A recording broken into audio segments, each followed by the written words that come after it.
প্রিয় ভিউয়ার্স, আসসালামু আলাইকুম ওয়া রাহমাতুল্লাহ। এই মুহূর্তে যে জায়গাটা অবস্থান করছি এটা হলো কাকরাইল মোড়। এই কাকরাইল মোড় দেখতে পাচ্ছেন, মোটামুটি এই জায়গাটা সবসময় ব্যস্ত থাকে, যানজট লেগেই থাকে, সবসময় এইভাবেই গাড়ি কিন্তু চলাচল করে। তো মূলত যে ইনফরমেশনটা আপনাদেরকে দিতে যাচ্ছি তা হলো, এই জায়গাটায় রেগুলার মানে এমন কোনো দিন নাই যে দিন ছিনতাই হয় না। আপনি বলতে পারেন যে ছিনতাই এটা আবার কিভাবে হয়, আমি আপনাদেরকে বলি। এটা এমন একটা জায়গা যেখানে বিশেষ করে সন্ধ্যা টাইমে, সন্ধ্যার আগ মুহূর্তে এই জায়গাটাতে এমন অবস্থা যে এই যে বললাম যে এইভাবে গাড়ি কিন্তু সবসময় চলাচল করে।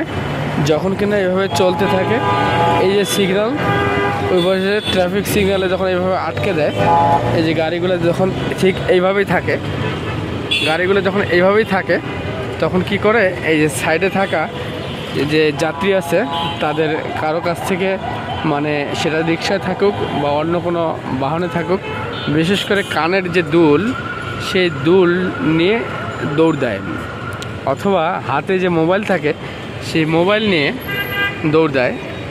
মানে সেকেন্ডের মধ্যেই দৌড় দেওয়া, হয়তো পাশ থেকে বলতেছে ধর ধর ধর ধর, এই দুই চারজন বলতেছে ধর ধর ধর ধর, এই ধর ধর কয়ে যদি ধরতে পারে তাহলে তো ধরলো, আর না হলে কিন্তু ধরতে পারে না। হয়তো 20% ধরতে পারে, বাকি কিন্তু 80% ধরতে পারে না।